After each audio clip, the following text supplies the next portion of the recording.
Gravity नाम तो सुना ही होगा। Force of attraction exerted by Earth toward its center on a body lying on or near the surface of Earth। अगर कोई object अर्थ की surface पर है तो वो वाला फोर्स जिसके साथ अर्थ उस ऑब्जेक्ट को अपनी तरफ खींचता है, अपने सेंटर की तरफ खींचता है, उसको क्या बोलते हैं? ग्रेविटी। और gravity is the special case of gravitation. जब हम अर्थ की बात कर रहे हैं तब हम उस ग्रेविटेशन का नाम क्या रख देते हैं? ग्रेविटी। न्यूटन जी के ऊपर एप्पल गिरा तभी उन्होंने ग्रेविटेशन की खोज की या फिर ग्रेविटी की खोज की और अपना लॉ दिया, न्यूटन लॉ ऑफ ग्रेविटेशन। तो बहुत इंटरेस्टिंग चैप्टर है। पार्ट 2 करने जा रहे हैं ग्रेविटेशन क्लास 11 फिजिक्स का। पार्ट 1 का लिंक मैं डिस्क्रिप्शन बॉक्स में डाल रही हूँ, वहां से देख लेना अगर आपने नहीं देखा है तो अपने कमर की पेटी बांध लीजिए। अब ये एप्पल जो है, ये एप्पल अर्थ के ऊपर पड़ा है, अर्थ की सरफेस पर, तो इस पर ग्रेविटी लग रही है। इसका मतलब वो वाला फोर्स जिसके साथ ये एप्पल अर्थ की तरफ, अर्थ के सेंटर की तरफ अट्रैक्ट हो रहे हैं, उसको हम क्या बोलेंगे? ग्रेविटी। अब हम कर रहे हैं difference between gravitation and gravity. Gravitation क्या होता है? वो वाला फोर्स जिसकी वजह से एक ऑब्जेक्ट दूसरे ऑब्जेक्ट को अपनी तरफ अट्रैक्ट कर रहे हैं। जिस फोर्स की वजह से दो ऑब्जेक्ट्स जो है वो एक दूसरे को अट्रैक्ट कर रहे हैं, उस फोर्स को क्या बोलते हैं? ग्रेविटेशन। ग्रेविटी क्या होता है? अगर मेरा एक ऑब्जेक्ट हो गया अर्थ और दूसरा ऑब्जेक्ट कोई भी हो गया मान लो ए, तो वो वाला फोर्स जिससे कोई भी object is attracted toward the centre of the अर्थ, उस फोर्स को क्या बोलते हैं? ग्रेविटी। मतलब ग्रेविटी क्या होता है? अर्थ की ग्रेविटेशनल पुल को हम क्या कहते हैं? Gravity. F is equal to Gm1m2 by r square. Newton law of gravitation के अकॉर्डिंग F किसके इक्वल होता है? Gm1m2 by r square. और gravity F is equal to mg। अगर हम ग्रेविटी का फोर्स देखें, फोर्स ऑफ ग्रेविटी वो किसके इक्वल होता है? मास जो ऑब्जेक्ट का है into acceleration due to gravity. Direction of gravitational force on body A due to body B is along AB। मान लो मेरे पास दो बॉडीज हैं A और B, तो वो वाला फोर्स जिससे A B की तरफ अट्रैक्ट हो रहे हैं उसको क्या बोलेंगे? वो डायरेक्शन क्या होगी? Along AB। Direction of force of gravity on the body is along the line joining the centre of the earth and the body and is directed toward the centre of earth. Earth की तरफ वो वाला force जिसकी वजह से object जो है वो अट्रैक्ट हो रहा है अर्थ के सेंटर की तरफ, उसको क्या बोलते हैं? Force of gravity. मतलब उसका डायरेक्शन किस तरफ होता है? हमेशा along the centre of the earth. Force of gravitation between two bodies can be zero if separation between the two bodies become infinity। अगर मैं ऑब्जेक्ट को बहुत दूर दूर रख देती हूँ, इनफाइनाइट सेपरेशन पर रख देती हूँ, इनफाइनाइट सेपरेशन पर उनके बीच का जो फोर्स है वो क्या हो जाता है? जीरो। और अर्थ के सेंटर पर जाकर फोर्स ऑफ ग्रेविटी क्या हो जाता है? जीरो, क्योंकि अर्थ के सेंटर पर, ये हम आगे भी करेंगे कि अर्थ के सेंटर पर जो फोर्स ऑफ ग्रेविटी है वो जीरो क्यों हो रहा है। नेक्स्ट है important characteristics of gravitational force. Gravitational force independent होता है नेचर ऑफ मीडियम के, कि हमारा मीडियम क्या है उस पर डिपेंड नहीं करता, एयर है, वैक्यूम है, उस पर डिपेंड नहीं करता। Independent of the presence of other bodies, उसके आसपास अगर और बॉडीज प्रेजेंट है तो उसके ऊपर ग्रेविटेशनल फोर्स डिपेंड नहीं करेगा। Independent of the nature and size of the bodies, जो ग्रेविटेशनल फोर्स है वो नेचर पर और साइज पर बॉडी के डिपेंड नहीं करते हैं। Form action reaction pair, action reaction pair बनाते हैं। ग्रेविटेशनल फोर्स है सेंट्रल फोर्सेस, मतलब ये along the centre of the object के अलोंग एक्ट करता है। जैसे मान लो मैंने दो बॉडीज बना ली तो उनके ये जो ग्रेविटेशनल फोर्स है ये इनके सेंट्रल पॉइंट को ज्वाइन करके आएगा। Gravitational force are conservative forces. Gravitational force conservative force है, इसका मतलब कि वो इंडिपेंडेंट होता है ऑफ द पाथ टेकन। जो ग्रेविटेशनल फोर्स है वो पाथ पर डिपेंड नहीं करते, सिर्फ इनिशियल और फाइनल स्टेट पर डिपेंड करते हैं। नेक्स्ट है मास और वेट के बीच में डिफरेंस, है आपने 9th क्लास में भी किया होगा। Mass is the quantity of the matter contained in an object. एक ऑब्जेक्ट के अंदर कितना मैटर कंटेन्ड है उसको हम क्या कहते हैं? Mass. Weight is the force with which earth attract an object. Weight क्या होता है? वो वाला फोर्स जिससे अर्थ अपनी तरफ कोई भी ऑब्जेक्ट को अट्रैक्ट करता है। मास रिमेन सेम एवरीवेयर। मास हमेशा हर जगह सेम रहता है। Wait of the body keep on changing from place to place, क्योंकि जी की वैल्यू चेंज हो रही है। जी की वैल्यू चेंज होने की वजह से जो वेट है वो भी चेंज होता रहता है from one place to another. Mass is measured in kilogram. Mass को किलोग्राम में मेजर किया जाता है, वेट को न्यूटन में मेजर किया जाता है। मास एक स्केलर क्वांटिटी है, वेट एक वेक्टर क्वांटिटी है। Mass of an object can never be zero. कोई भी ऑब्जेक्ट का मास कभी भी जीरो नहीं हो सकता। वेट जीरो हो जाता है eight the centre of the अर्थ। ये हम आगे डिस्कस करेंगे कि अर्थ के सेंटर पर वेट कोई भी सब्सटेंस का वो जीरो कैसे हो सकता है। तो आगे एक एग्जांपल लेते हैं जिसमें हमने मान लो ये कोई पर्सन है ए, ये पर्सन अर्थ के ऊपर खड़ा है, तब उसका मास है 70 kg मान लो, तो वेट उसका कितना आ गया? W is equal to mg, 686 newton. Outer space में मास उसका, अगर इसी पर्सन ए को हमने रॉकेट में डाल के बाहर भेज दिया, उसका मास तो वही रहा 70 kg, लेकिन क्या आउटर स्पेस में कोई ग्रेविटी एक्ट कर रही है? बिल्कुल भी नहीं, कोई ग्रेविटी नहीं होती। तो इसलिए जी की वैल्यू क्या होगी 0, तो मास को जी से मल्टीप्लाई किया, कितना आया 0 न्यूटन। तो इसका मतलब जो वेट है, वेट आउटर स्पेस में 0 हो जाता है, लेकिन मास पर कोई इफेक्ट नहीं पड़ता। तो हमें पता है F equal to ma। F equal ma कौन से लॉ के according? Newton second law of motion. According to Newton second law of motion F किसके इक्वल होता है? ma के। If the force is due to gravity on the earth, मतलब acceleration की जगह हम अगर फोर्स ले लेते हैं, अगर वो अर्थ की वजह से है, तब हम एक्सेलरेशन ड्यू टू ग्रेविटी ले लेते हैं, तो उस टाइम पर F किसके इक्वल आ जाएगा? mg के। अगर मुझे g की डेफिनेशन निकालनी है, अगर हम मास को कर देते हैं 1 kg, मास को 1 kg कर दो तो F किसके इक्वल आ गया? g के। हम डेफिनेशन करते हैं एक्सेलरेशन ड्यू टू ग्रेविटी की। Force due to gravity acting on unit mass of a body placed on or near the surface of the earth। अगर मैं ऑब्जेक्ट को अर्थ की सरफेस पर या उसके पास रखती हूँ और उस ऑब्जेक्ट का मास कितना है 1 kg, तो उस टाइम पर जो फोर्स होगा उसको क्या कहा जाएगा? Acceleration due to gravity. मतलब अगर हम मास को कर देते हैं 1 kg, उस टाइम पे जो फोर्स आ रहा है वो किसके इक्वल हो गया? एक्सेलरेशन ड्यू टू ग्रेविटी के। तो force due to gravity on unit mass of a body placed on or near the surface of the earth. Next है relation between small g and capital G। Consider earth to be a spherical body of mass m। Earth को हम spherical body ले रहे हैं जिसका मास क्या है? अर्थ का मास क्या है? m। अर्थ का रेडियस कितना है? r। और अर्थ का सेंटर हमने ले लिया o। तो सपोज किया हमने कि कोई एक बॉडी है जिसका मास m है, उसको हमने अर्थ की सरफेस पर रख दिया, जहाँ पर एक्सेलरेशन ड्यू टू ग्रेविटी क्या कर रही है? g। तो gravitational force on a body of mass m outside the surface of earth is due to the earth whose mass m is concentrated at the centre o। हम मान के चल रहे हैं कि अर्थ का जो भी मास है वो कहाँ पर कंसंट्रेटेड है? At its centre. तो अब यहाँ से हम कह सकते हैं according to Newton law of gravitation,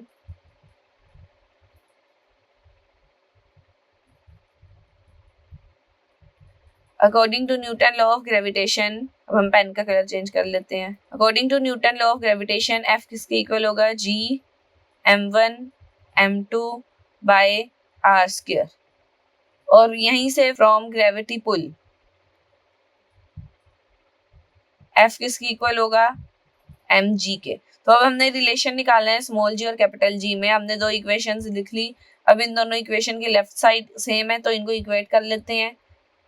mg equal g, m1 मास की जगह स्मॉल m ले लिया और m2 की जगह capital M by r square. m से m कैंसिल हो गया तो यहाँ से g कितना आ गया? g m by r square. तो ये मेरा फॉर्मूला आ गया relation between small g and capital G। अब हम कर रहे हैं variation of acceleration due to gravity, effect of altitude. जैसे जैसे हम ऊपर ऊपर जाते रहते हैं तो क्या इफेक्ट आता है एक्सेलरेशन ड्यू टू ग्रेविटी के ऊपर? तो मुझे पता है कि G किसके इक्वल होता है? G m by r square. ये हमने अभी निकाला था। हम कंसीडर कर रहे हैं earth to be a sphere of mass m। ये अर्थ है, अर्थ का मास है m, इसका रेडियस है r और सेंटर है o। इस पॉइंट पर, ये पॉइंट है a, इस पर एक्सेलरेशन ड्यू टू ग्रेविटी है g। अगर मान लो हम ऊपर हाइट चले गए h हाइट, तो टोटल डिस्टेंस कितना हो गया? ये रेडियस था r, तो r plus h, total distance कितना हो जाएगा? r plus h। ये पॉइंट है मान लो b, इस पॉइंट पर एक्सेलरेशन ड्यू टू ग्रेविटी जो एक्ट कर रही है वो है g डैश। हाइट हमारी है h। g डैश किसके इक्वल आएगा? g m by r plus h का होल स्क्वायर। ये बन गई मेरी सेकंड इक्वेशन। अब हमने सेकंड और फर्स्ट इक्वेशन को डिवाइड कर देना है। सेकंड डिवाइडेड बाय फर्स्ट, तो यहाँ से क्या आएगा? g dash by g equal G M by R plus H का whole square divided by G M by R square. तो यहाँ से जी डैश बाय जी किसके इक्वल आ गया? जी डैश बाय जी किसके इक्वल आ गया? G M by R plus H का स्क्वायर, डिवाइड की जगह मैंने कर दिया मल्टीप्लाई और उसका कर दिया रेसिप्रोकल। बाद वाली क्वांटिटी का रेसिप्रोकल कर देते हैं तो वो डिवाइड बन जाएगा, इनटू में आर स्क्वायर आ गया ऊपर, जीएम आ गया नीचे, तो जीएम से जीएम कैंसिल हो गया। तो जी डैश बाई जी किसके इक्वल आ गया? R square by R plus H का whole square. G dash by G equal R square common निकाला, 1 plus H by R whole square, R square और आर स्क्वायर कैंसिल हो गया। अब अगर हम कंडीशन लेकर चलते हैं कि h की वैल्यू बहुत छोटी है, if h is much much less than r, इस इक्वेशन को मैं 1 plus h by r power -2 लिख सकती हूँ। If h is very small, very much less than r, binomial theorem apply करते हैं तो g डैश बाई g किसके इक्वल आएगा, 1 minus 2h by r। Binomial theorem apply करने पर यहाँ पर लिख देते हैं अप्लाई बाइनोमियल थ्योरम। अगर हम बाइनोमियल थ्योरम अप्लाई करते हैं तो उसमें क्या होता है, जो पावर है ये पावर अंदर आ जाती है। मतलब अगर मेरे पास 1 प्लस एक्स की पावर a लिखा हुआ है बाइनोमियल थ्योरम से, वो क्या बन जाएगा 1 प्लस ax। अगर x, ये जो x है ये बहुत छोटा है तब, तो ये h की वैल्यू बहुत छोटी है r के कंपैरिजन में, तो ये जो है -2 ये अंदर चला जाएगा पावर बन के। तो ये मेरा फॉर्मूला आ गया g डैश, यहाँ से g डैश किसके इक्वल आ सकता है 1 minus 2h by r multiply by g। तो ये मेरा फॉर्मूला आ गया। What is the effect of height on the acceleration due to gravity. Next है इफेक्ट ऑफ डेप्थ। मतलब अगर मान लो कोई पर्सन है वो खुदाई कर करके नीचे पहुंच जाता है, मान लो कोई बंदा है वो यहाँ पर खड़ा है, यहाँ पर एक्सेलरेशन ड्यू टू ग्रेविटी क्या कितनी एक्ट हो रही है जी, वो खुदाई कर करके नीचे पहुंच जाता है डेप्थ d, और अर्थ का रेडियस अगर r है, अगर अर्थ का पूरा रेडियस जो है वो r है, तो ये इतना सा पोर्शन मेरा कितना बनेगा, पूरा r में से ये d माइनस करो तो ये बचा हुआ कितना हो गया r माइनस d। तो खुदाई कर करके यहाँ d डेप्थ तक आ जाता है, ये पॉइंट हम ले लेते हैं b, और इस पर हमारी जो ग्रेविटी है वो ले लेते हैं g डैश। तो at point b acceleration due to gravity is g dash, ये b पॉइंट पर। अब हम कंसीडर करके चल रहे हैं कि अर्थ एक स्फीयर है जिसका मास है m, रेडियस है r, सेंटर है o, g acceleration due to gravity on point a। जो अर्थ के सरफेस के ऊपर पॉइंट है वो क्या लिया हुआ है हमने a, तो यहाँ से g लिख लेते हैं। g कितना आ गया gm बाय r स्क्वायर। हमें पता है डेंसिटी किसकी इक्वल होती है, मास बाय वॉल्यूम। यहाँ से मास निकाल लेते हैं और वॉल्यूम की वैल्यू पुट कर देते हैं। Density equal mass by volume 4/3 pi r cube. यहाँ से मास मल्टीप्लाई में ले आते हैं, मल्टीप्लाई में लेकर आके कितना हो गया 4/3 रो पाई r cube, 4/3 pi r cube into रो। रो क्या है डेंसिटी, तो density equal mass by volume. Density equal मास, नीचे वॉल्यूम का फॉर्मूला लगा लिया क्योंकि अर्थ को हमने स्फीयर लिया हुआ है, तो अर्थ स्फीयर है तो उसका वॉल्यूम पुट कर दिया 4/3 पाई r क्यूब, मल्टीप्लाई किया। यहाँ से इस मास की वैल्यू को पुट कर देंगे इक्वेशन फर्स्ट में, इक्वेशन सेकंड को पुट कर देना है इन इक्वेशन फर्स्ट। पहले मैं इक्वेशंस लिख लेती हूँ। g equal gm by r square and mass is 4/3 pi r cube into rho. तो यहाँ से g कितना आ गया, g 4/3 pi r cube rho divided by r square. ये r स्क्वायर और r कट हो गया तो ये कितना बच गया 4/3 पाई g रो r, ये मेरा आ गया g। अगर अब मुझे यही सेम इक्वेशन g डैश के लिए लिखनी है b पॉइंट के लिए, तो वो क्या बन जाएगी 4/3 pi g rho r minus d। At b point पर g डैश हमने क्या ले लिया 4/3 pi g rho into r minus d। ये हो गया इक्वेशन फर्स्ट, ये होगी इक्वेशन सेकंड। इन दोनों को आपस में करते हैं divide. g dash by g equal 4/3 pi g rho r minus d, नीचे डिवाइड में 4/3 pi g rho into r। तो 4/3 पाई g रो 4/3 पाई g रो ये कैंसिल हो गए, तो मेरे पास g डैश बाई g कितना बच गया r minus d by r। इसको सेपरेट कर लेते हैं। g dash by g equal r by r 1 minus d by r, इसको ऐसे सेपरेट कर लेते हैं r by r minus d by r। तो ये मेरा g डैश बाई g निकल आया 1 माइनस d बाई r। अब करेंगे eight centre of earth. Eight centre of earth d किसके इक्वल आ गया r के। अगर मैं खुदाई कर करके अर्थ के सेंटर पर पहुंच जाती हूँ तो मैं कितने डेप्थ पर आ गई हूँ उसके रेडियस के। तो at centre of earth g dash by g is equal to 1 minus r by r 1 हो गया, 1 माइनस 1 कितना आ गया 0। तो g डैश कितना आ गया 0 इंटू g मतलब 0। तो एट सेंटर ऑफ अर्थ जो अगर हम acceleration due to gravity find out करते हैं तो वो कितनी आ जाती है 0, मतलब अर्थ के सेंटर पर कोई ग्रेविटी अप्लाई नहीं हो रही है। अब effect of shape of earth. Earth जो है वो परफेक्ट स्क्वायर नहीं है, ये फ्लैट है थोड़ा पोल की तरफ से और बल्जिस बाहर निकला हुआ है इक्वेटर की तरफ से। अब अगर मैं यहाँ पर रेडियस बनाती हूँ, ये पोल और ये इक्वेटर, सेंटर मान लो ये हो गया, तो ये आर ई इक्वेटोरियल, ये R p. G is equal to G M by R square, g is inversely proportional to R square.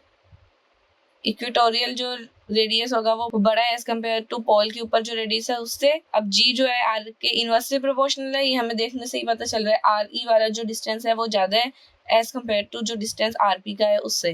तो आर ई अगर बड़ा है आर पी से और जी इनवर्सली प्रोपोर्शनल है आर के, तो इसका मतलब जी ई छोटा होगा और जी पी बड़ा होगा, मतलब पोल पर जो एक्सेलरेशन ड्यू टू ग्रेविटी है वो ज्यादा है। मतलब अगर हम इक्वेटर से पोल की तरफ जाते हैं तो हमारी जो एक्सेलरेशन ड्यू टू ग्रेविटी है वो बढ़ती रहती है। The value of acceleration due to gravity increases as we go from equator to pole.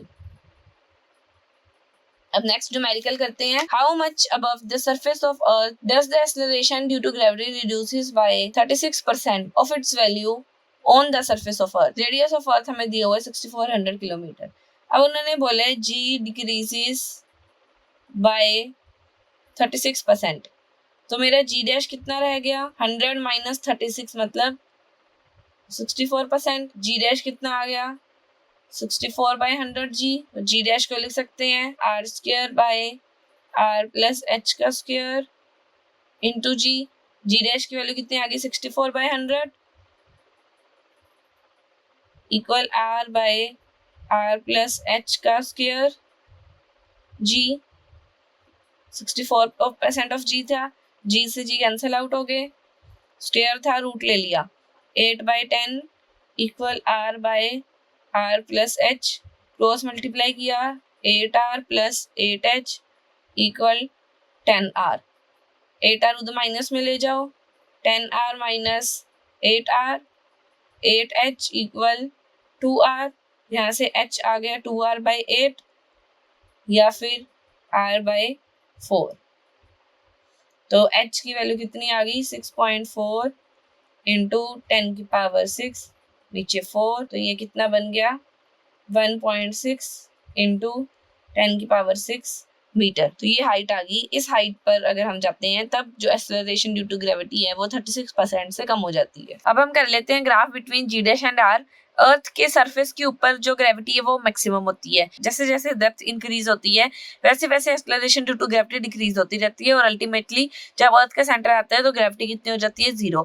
ऐसी जैसे जैसे हम हाइट के साथ आगे ऊपर जाते हैं तो वैसे वैसे acceleration due to gravity decrease होती रहती है। तो ये ग्राफ है जी डैश और आर के बीच में, डेप्थ के साथ भी डिक्रीज और लीनियरली डिक्रीज आएगा और हाइट के साथ जो डिक्रीज है वैसे कर्व लाइन में आएगा। नेक्स्ट क्वेश्चन कर लेते हैं। Find the percentage decrease in the weight of the body when taken to a depth of 32 kilometre below the surface of earth. Radius of earth is 6400 kilometre. हमें question में depth दी हुई है 32 kilometre और अर्थ का रेडियस दिया हुआ है r 6400 kilometre. Now weight at depth d वो किसके इक्वल आएगा g डैश mg डैश।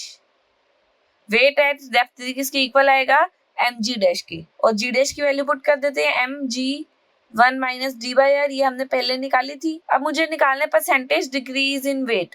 तो परसेंटेज डिक्रीज अगर मुझे किसी भी क्वांटिटी का निकालना है तो उसके लिए फॉर्मूला होता है चेंज या डिक्रीज बाय ओरिजिनल इनटू 100। तो चेंज कितने का आ रहा है मुझे पता है, डेप्थ के साथ साथ जी की वैल्यू जो है वो डिक्रीज होती रहती है। अर्थ के सरफेस के ऊपर जी मैक्सिमम है तो वेट भी मैक्सिमम होगा। तो वेट कितना होगा mg minus mg dash by mg, original क्या था mg इंटू 100। तो ये मैंने परसेंटेज डिक्रीज का फॉर्मूला लिखा है, कितना चेंज आ रहा है वेट में।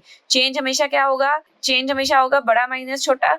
अब मुझे पता है अर्थ की सरफेस के ऊपर जी की वैल्यू बड़ी है इसलिए mg पहले आ गया minus mg dash by mg into 100। यहाँ से m कॉमन निकाल लेते हैं, g minus g dash mg into 100।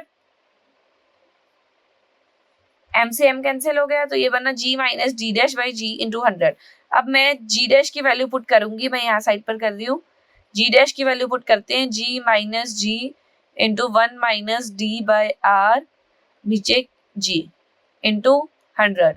इसको सॉल्व करते हैं, g minus minus plus d g by R divided by g into 100। g से g कैंसिल हो गया, डी जी बाई आर और एक g इंटू 100। g से g कैंसिल हो गया, d की वैल्यू पुट करी 32, r की वैल्यू पुट करी 6400 इंटू 100। इसे सॉल्व किया, 2 0 से 2 0 कट गए, 32 1 जा 32 2, 1/2 1/2 मतलब 0.5%। ये आंसर आ गया। होप आपको आज का लेक्चर समझ आया होगा। For more educational videos stay tuned to Krishna education centre. Till then happy learning.